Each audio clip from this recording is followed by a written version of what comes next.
restarted this video probably 4 times because I keep rambling and rambling and rambling. I can talk about Whitney Houston all day, and I was getting sidetracked, and it was just too much rambling in between. And besides, like, that whole editing situation, I'm so not in the mood. If you want to know why, please check out my Patreon. I just decided to start the whole video over, so hopefully I'm gonna keep the ramble to a minimum. So yes, but as you can see by the title, we are talking about the I don't even know how to introduce her, but the beautiful, talented Miss Whitney Houston. There will never be another Whitney Houston.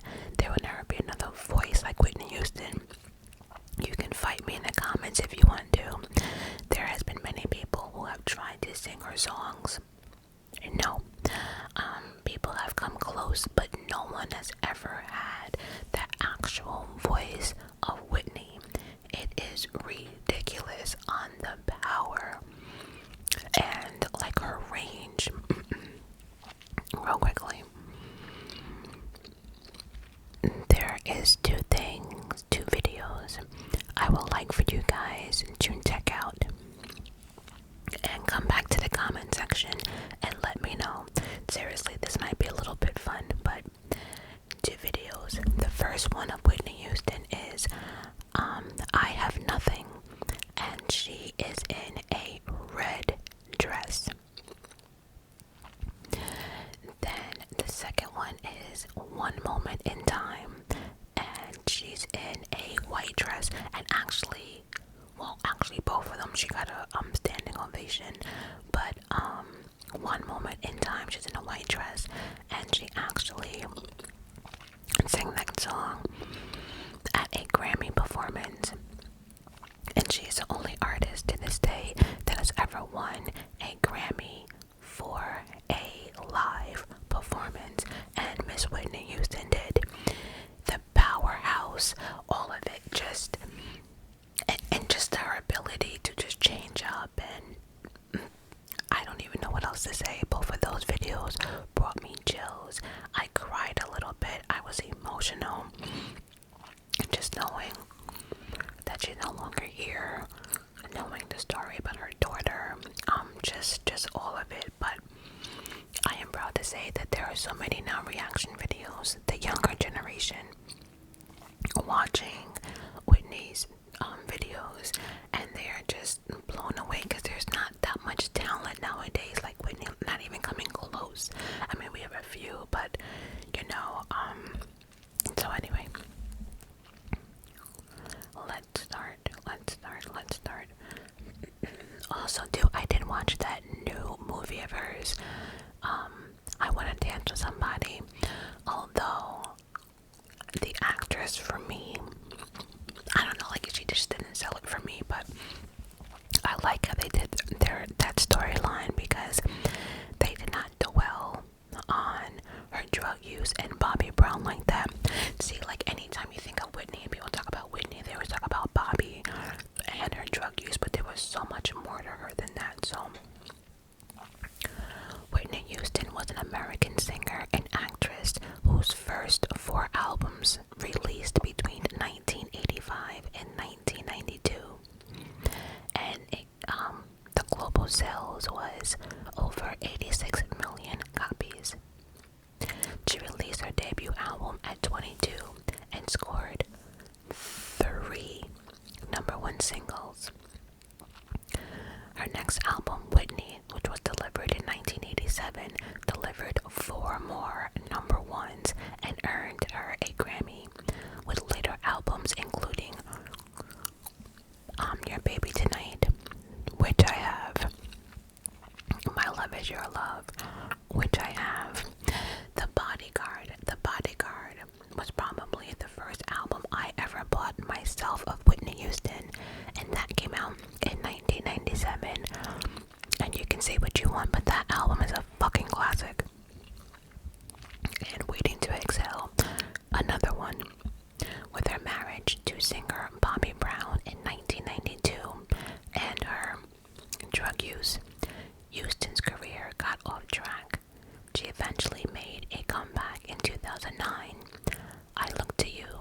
also co-starred in the musical film Sparkle, and I Look to You, I believe, is off that album. When Whitney went downhill and all of her drug use and everything else, right? When she got it together, she went on the Oprah Winfrey show, and she was honest with Oprah. And you know, I don't watch Oprah for many different reasons. I'll keep that to myself. But I did watch this interview, and I just have to commend Whitney on all, just for being honest and everything else. But what was more special is she performed that song, I Look to You, for the first time in years in front of the camera. And I just cried. It's just like, Whitney was that bitch. I don't know what else to say it. How else to say it. Whitney was classy. Whitney didn't have to work. And she didn't need no one else on stage with her. She was her own instrument. Again, she is called the voice for a reason. And so, she was born, and it also says here too that she died from an accidental drowning in the hotel on February 11th, 2012, but we will get to all of that as well. Whitney was born on August 9th, 1963 in New Jersey, Newark at that. If you didn't know, Whitney was hood. Whitney had a lot of hood in her. Newark, New Jersey, it's not the greatest area to live in, so let me just say that Whitney was classy as fuck on interviews and on stage. But Whitney also had that ghetto side of her too. She knew how to switch it on and off. Okay, Whitney was hood. You can never take the hood out of anyone. Okay, so when she was born, it seemed as if she was almost destined from birth to become a singer. Her mother and cousin were both legendary figures in American gospel, soul, and pop music. Sister Houston, her mother, was the choir minister at New Hope Baptist Church, and it was there that a young Whitney Houston got her first start. Even as a child, Whitney was able to wow an audience. She later told Diane Sawyer that a church response from the congregation at New Hope had a powerful effect upon her. I think I knew then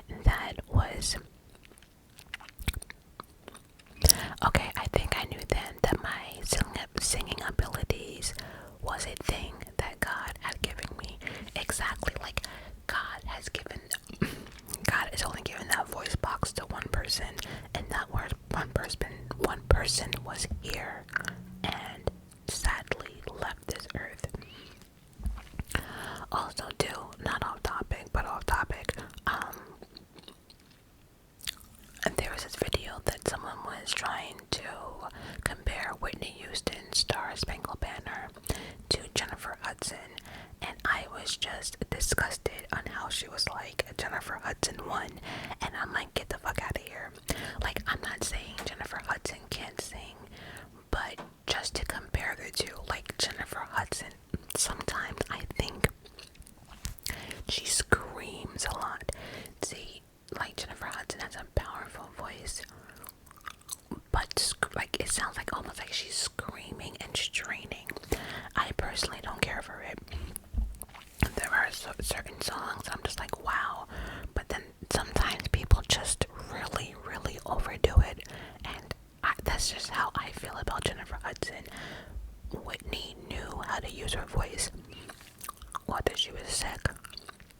You know, she just knew she had complete control over her instrument. It is what it is.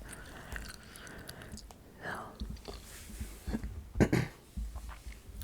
by the time she turned 15, Houston was performing often with her mother and trying to get a record deal of her own. Around that time, she was discovered by a photographer who was wowed by her natural beauty. And that's another thing.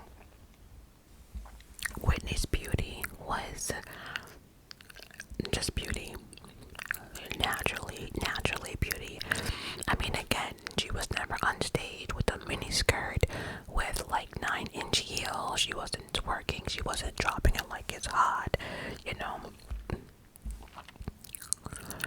She soon became an extremely sought-after teen model, one of the first African-American women to appear on the cover of 17 magazine.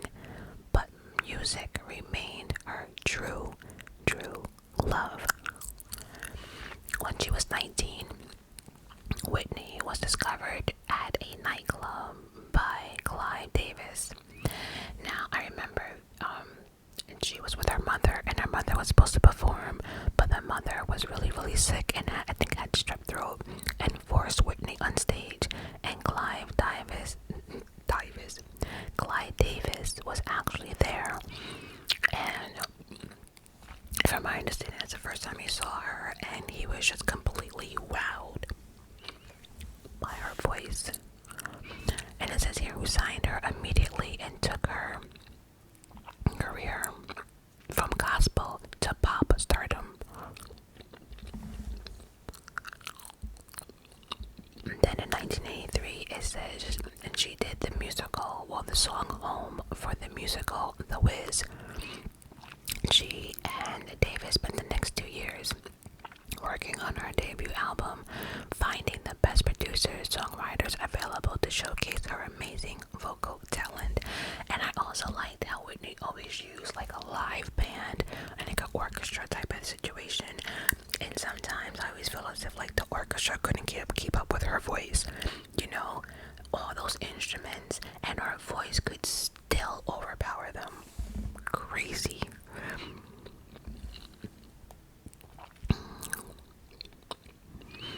Okay, in 1995, Whitney released her debut album, Whitney Houston, and almost immediately became a smash pop sensation. Over the next years, her hit songs, Saving All My Love for You and How Will I Know, helped the album reach the top of the charts, where it stayed for 14 non-consecutive weeks. Whitney won a Grammy in 1986 for Saving All My Love for You.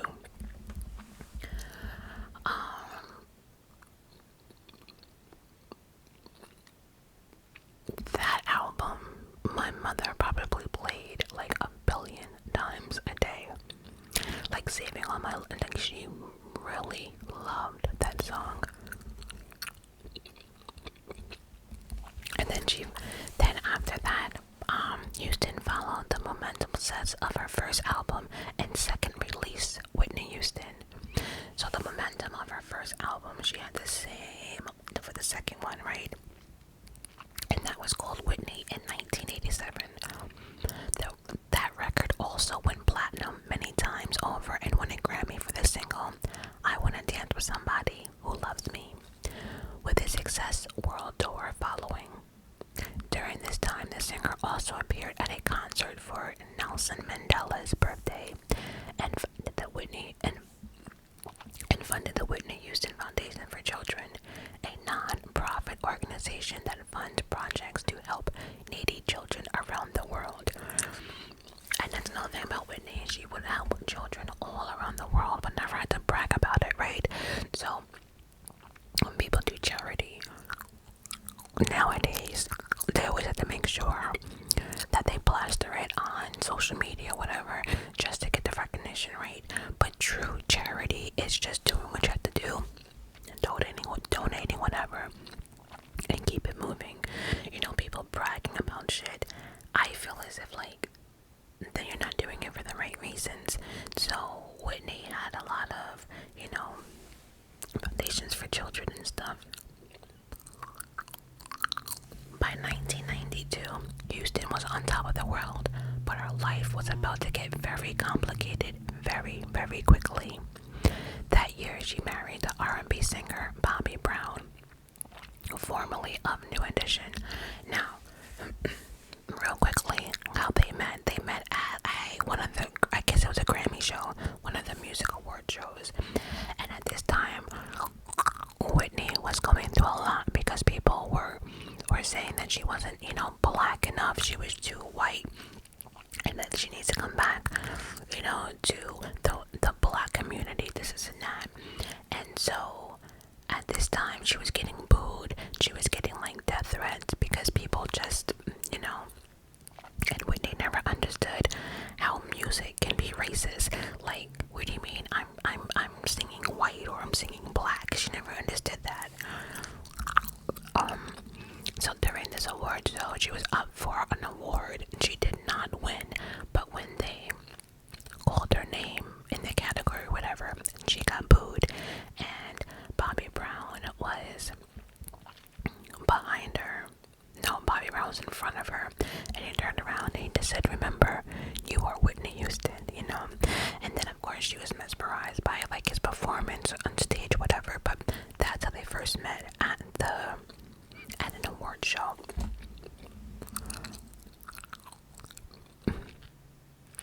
Okay, so that year she married the R&B singer Bobby Brown, formerly of New Edition, after a 3-year engagement. At first, the marriage was passionate and loving, but things turned sour as the decade progressed. Both Bobby and Whitney Houston battled substance abuse and increasingly erratic behavior, with Whitney later alluding to emotional abuse from Brown and domestic violence. So, like, without like getting into, you know, all of that, you know, it looked like that they had a really, like, they definitely loved one another, right? But sometimes relationships and two people can be toxic, and I think that's what happened here. But I want to make something very clear that a lot of people like hate Bobby Brown, and I think his career suffered over Whitney. People say Whitney's career suffered. No, I think Bobby suffered because, you know, a lot of people blame Bobby. Many people blame Bobby Brown for Whitney's downfall, and all I can say is absolutely 100% not. Even if you Google right now, was Whitney on drugs before Bobby? On the Showtime documentary that I mentioned earlier, Whitney's brother has mentioned it. On the I Wanna Dance with Somebody movie, it mentioned just interviews with multiple family members. It has been stated, and it has been a fact, that Whitney Houston was on drugs before Bobby Brown. She would do a little, you know, stuff here and there, and but nobody knew about it because it wasn't like outrageous. The public didn't know. She wasn't sloppy with it, but she definitely had some anxiety issues. She was prescribed anxiety pills, and on top of that, she also did a little, you know. So a lot of people think that Bobby Brown did it. No, she started this shit way before Bobby.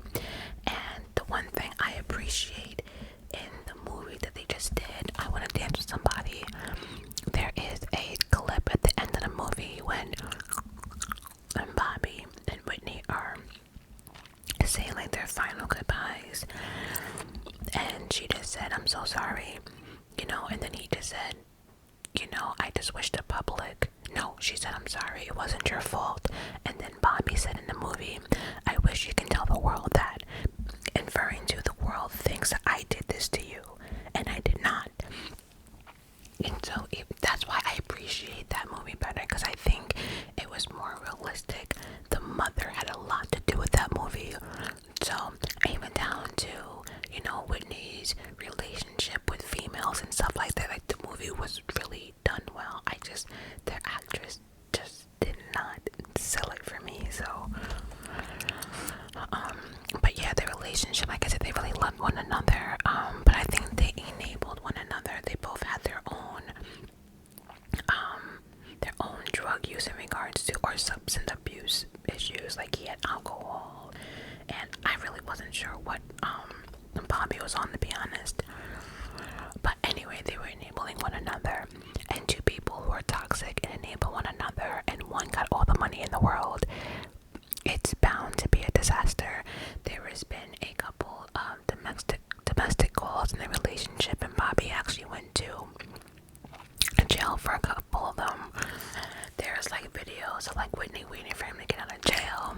There's also videos of Whitney in the courtroom while Bobby went to jail, so like you can see all of that. Google all of that on your own.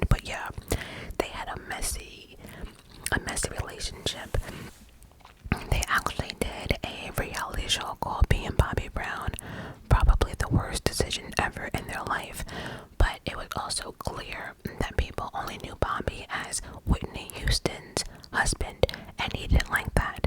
So I also think there must have been some type of jealousy going on there as well. If that makes sense, you know, as his career failed and people blamed him for the mess we were watching unfold.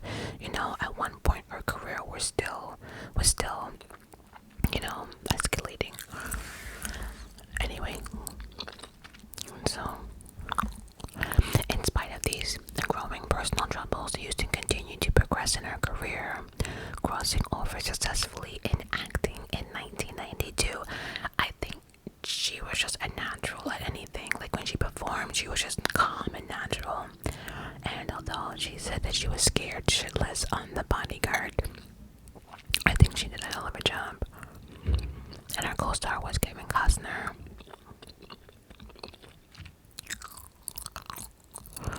And then it goes on to saying that the record sales from The Bodyguard, like it broke so many records, and her smash single from The Bodyguard, a cover from Dolly Parton's "I Will Always Love You," became Whitney Houston's biggest hit ever, spending a record-breaking 14 weeks atop the U.S. chart. The soundtrack album went on to win Houston's 3 Grammys, including Album of the Year and Record of the Year. Later, in 1990, Houston also starred in Waiting to Exhale. Real quickly, this is where a lot of people knew that Whitney Houston's drug use was out of control, because on the film, while filming Waiting to Exhale, they had a lot of issues with Whitney forgetting her lines, disappearing. Then something happened on the set of that, I do believe. Tessa said that she overdosed. So this is when Waiting to Exhale, this is when we knew that Whitney was having some issues. And she also was in The Preacher's Wife, and they both accompanied by a hit soundtrack. The Waiting to Exhale soundtrack is a good one.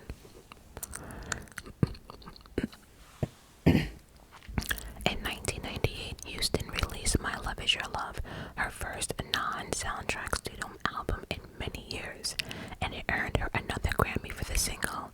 It's not right, but it's okay. That song is such a fucking bop. It's ridiculous. Even if you don't want to, you have to keep going like this. You're constantly going like this. You have to. It's just one of those. The album was not as successful as her previous full-length albums, though her collaboration with Mariah Carey, another one of my top singers, that's for another video. In the animated film The Prince of Egypt, when those two performed that song, When You Believe, Whitney and Mariah together on the Oprah Winfrey Show, it was like magic on fucking TV. It was so magical. Like, you had these two legendary singers on stage singing this one song, and everybody kept saying they had rivalry, and Whitney hated her, and you know, the Hollywood always loves to stir up drama, if you know what I mean.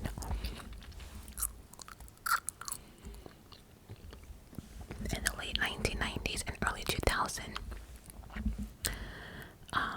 actually too, that song When You Believe actually won an Academy Award. In the late 1990s and early 2000s, Houston increasingly rocky marriage, struggle with drug and health problems, threatened to derail her career. Several concerts, cancellations, and notorious TV interviews with Sawyer in 2002, in which Houston appeared far too thin and poor health, led to many speculating that she was on the verge of a breakdown. And now, people wanted their money back during the concerts. People were walking out during the concert. Whitney now had completely lost her voice. She was coming to the concerts late, all types of nonsense. She's now not acting like Whitney. She can no longer sing, hold a tune, and now she has people waiting who are actually rooting for her to win. You know, and then there was this special, y'all.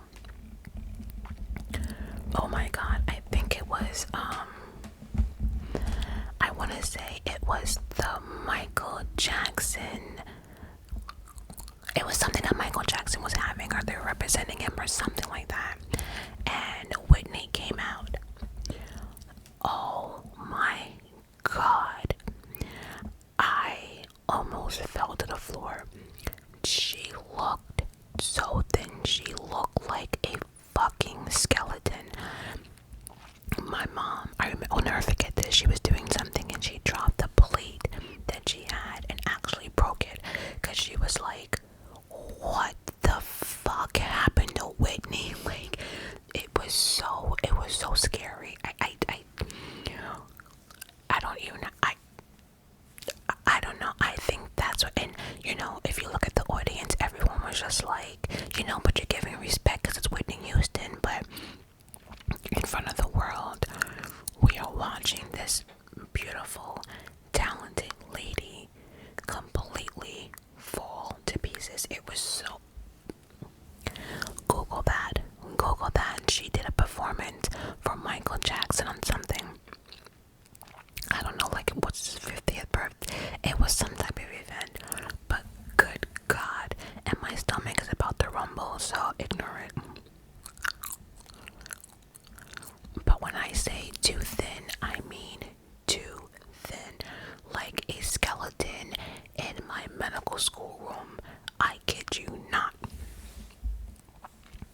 In 2004, when production began on the TV reality series Being Bobby Brown, Whitney Houston received substantial airtime.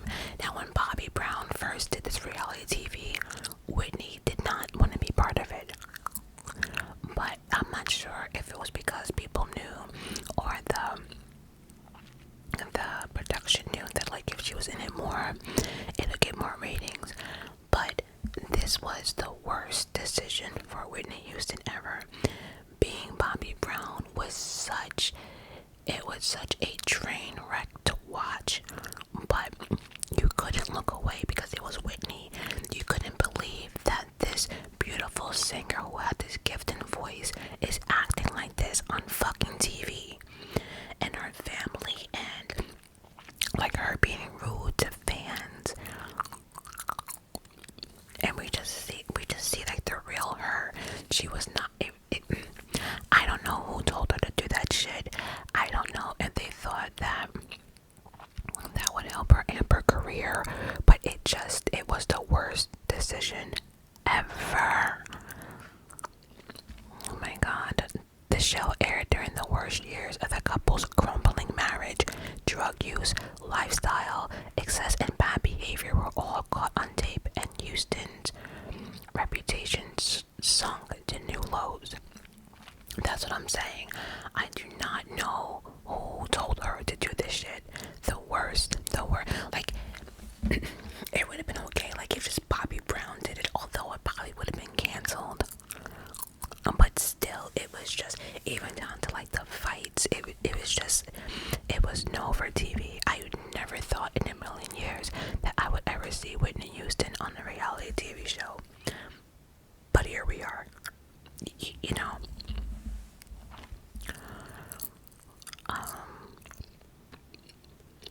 Whitney Houston tried to ignore the controversy, charging ahead with her music by releasing Just Whitney to combat art distractors, but it did not match the success of her earlier work.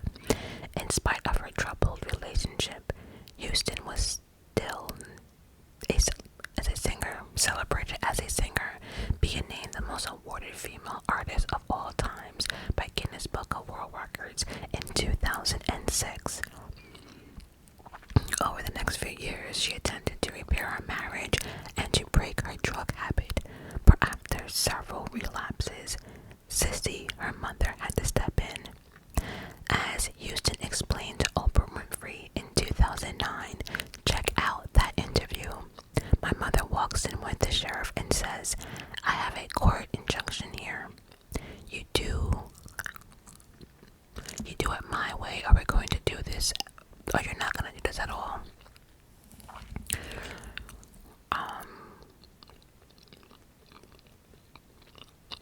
So basically, my mother walked in and was like, okay, enough of this shit. You're going to go on TV.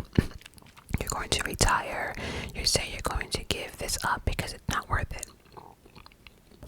that's when Houston took a break from her career. Sometimes it takes that tough love to listen, and that was my mother. Like, tough love, like, enough of this shit, like, enough. Like, at this moment, Whitney's a complete disaster. You're on TV, your reputation, your drug use, like, enough, like, stop, like, enough of the singing on the TV. We're done. Pack your shit and let's go. Either you go with me quietly, or this sheriff is gonna arrest you and you're gonna go with them. Period.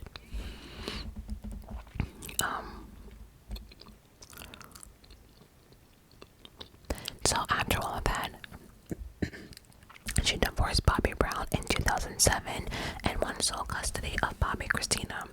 Whitney and Bobby had one child. They had a couple of miscarriages, and also too, during that marriage, there was a lot of infidelity on Bobby Brown's part. That marriage was just a disaster. But they did have one child, and unfortunately, Bobby Christina is also no longer with us. She died actually the same way her mother did, but we'll get to that shortly. After almost a decade of struggling with her personal life, Houston seemed to be pulling herself together. She released a new album, I Look to You, in 2009. The song themselves will speak to you, and you'll understand where I'm coming from. Yes, I'm telling you that message, it's something that if someone is struggling with anything, you should play at least once a day. The recording received a warm welcome from music fans, making it the top of album charts. Her live show, however, garnered mixed reviews, with some complaining about the quality of her voice. My stomach is mad at me. Okay, so all in all, again, greatest singer ever to live. How did it all end? I'm gonna break this down because there has been more evidence and stuff in regards to how she died, why she died, and the way she died. And I've watched like the autopsies and everything on Miss Whitney Houston, so let me break it down. First off, she died, well, let me read this. In early 2012, Whitney Houston was rumored to be experiencing financial trouble, but she denied this claim. Indeed, the artist seemed poised for a career upswing. Do you hear my stomach? And this gum is not making it any better. Anyway, so right before she died, she was trying to get her career up, right?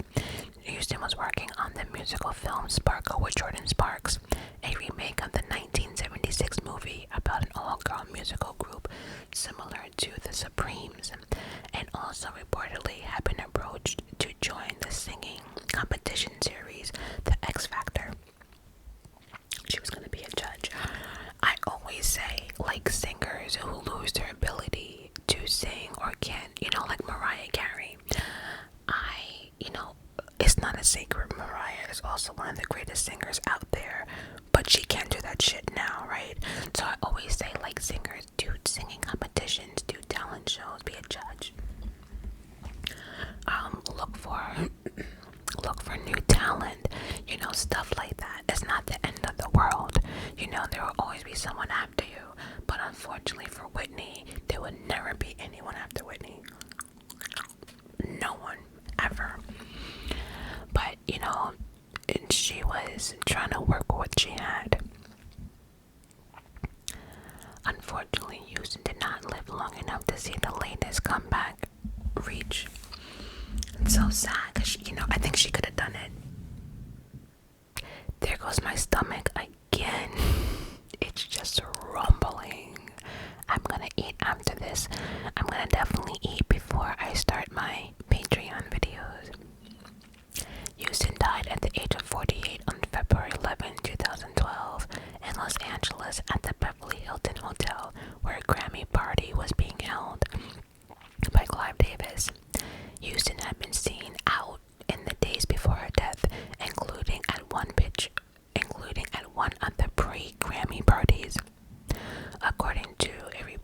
released by the Los Angeles Coroner Office on March 22nd, 2012.